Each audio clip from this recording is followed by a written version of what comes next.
বিনা চিকিৎসার পাশাপাশি ভুল চিকিৎসায় রোগী মৃত্যুকে ঘিরে উত্তেজনা জগৎবল্লভপুর গ্রামীণ হাসপাতালে।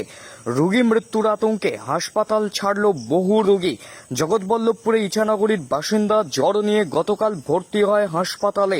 অভিযোগ, বিনা চিকিৎসার ফেলে রাখা হয় তাকে। শারীরিক অবনতি হওয়ায় আজ অন্য হাসপাতালে রেফার করা হয় রোগীকে। তারই মধ্যে চিকিৎসক এসে একটি ইঞ্জেকশন দিলেই রোগী মৃত্যু হয় বলে অভিযোগ তাদের। খবর পেয়ে রোগীর আত্মীয়রা হাসপাতালের বিক্ষোভ শুরু করে। খবর পেয়ে ঘটনাস্থলে পৌঁছায় পুলিশ। পুলিশের সাথে বিক্ষোভকারীদের শুরু হয় ধস্তাধস্তি। পরিস্থিতি নিয়ন্ত্রণে আনতে নামানো হয়েছে র্যাব। রোগী মৃত্যু খবরের আতঙ্কে চিকিৎসার গাফিলতির অভিযোগ তুলে হাসপাতাল ছাড়ে বহু রোগী। মৃতের নাম রাজু জেলে, বয়স 34, জগৎবল্লভপুর ইছানগরী দোকানতলার বাসিন্দা বলেই জানা গিয়েছে।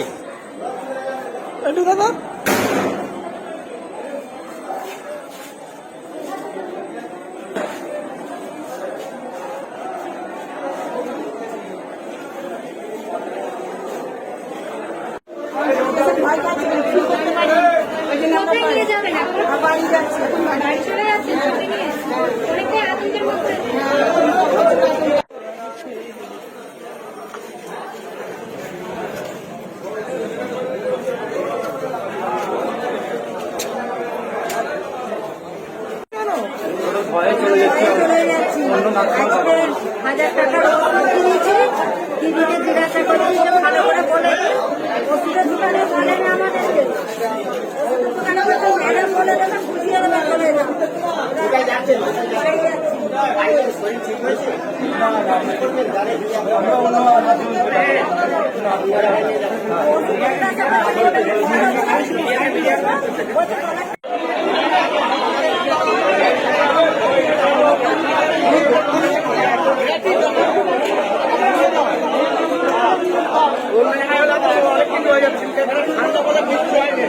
আমরা চাই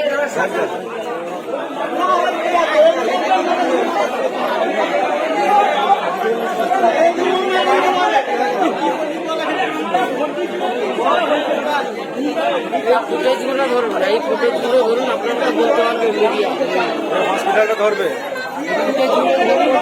একটা কত বড় বোর্ড চাপা পড়ে আছে, এই বোর্ডটা নিকাশি করেছে। কি হয়েছে বলতে গেলে, রাজু জেলে বলে যে ছেলেটা কালকে বইকালা ভর্তি করা হয়েছে হসপিটালে, জ্বর হয়েছিল। যেহেতু ওদের বাড়ির লোক ভালো কিছু বোঝে না, আজকে আমরা পাড়া প্রতিবেশী হসপিটালে এসেছিলাম। এসে ছেলেটা ভালোই ছিল, ছেলেটা আমাদের হাতে বিস্কুট খেলো, জল খেলো। খাওয়ার পরে ডাক্তারবাবু বললো যে একে মেডিকেলে ট্রান্সফার করতে হবে। তো আমরা বললাম ঠিক আছে, আপনি রেফারটা লিখুন, আমরা গাড়িটা করছি। ওরই মধ্যে ম্যাডাম একটা ইঞ্জেকশন দিল, 2 সেকেন্ডের মধ্যে ছেলেটা একদম ঠান্ডা হয়ে গেল। হয়ে যাবার পরে আমরা ম্যাডামকে বারবার রিকোয়েস্ট করলাম, অন্য রুমে ছিল, ডাক্তার গেছি, একবারও আসলো না। 4বার 5বার গেছি, একবারও বাচ্চারা দেখতে আসলো না যে ছেলেটা ঠান্ডা হয়ে গেছে। আপনি যে ইঞ্জেকশনটা দিলেন ও তার নড়েও নেই চড়েও নেই, তো আপনি একবার চলুন। ও একবারও ওপরে উঠলো না। অন্য ডাক্তারবাবুকে আমরা ডেকে নিয়ে যাওয়ার পরে উনি হাত দিয়ে বললো যে ইনি ডেড হয়ে গেছে। তো আমার কাছে কথা হচ্ছে, এরা এখানে কি করতে এসছে? মানুষের পরিষেবা দেবে তো? মানুষের পরিষেবা দিচ্ছেন, কিন্তু স্বামী স্ত্রী যা ইচ্ছা তাই করছে, অরাজকতা করছে। একটা হসপিটালে যত হসপিটালের পেশেন্ট আছে প্রত্যেকটা অভিভাবককে জিজ্ঞাসা করুন, কাউ সঙ্গে ব্যবহার এরা ভালো করছে না। এরা দুজন মিলে যা ইচ্ছা তাই করছে। আর পুরনো যে 2-3টে নার্স আছে, এরা এখানে দালালি করছে।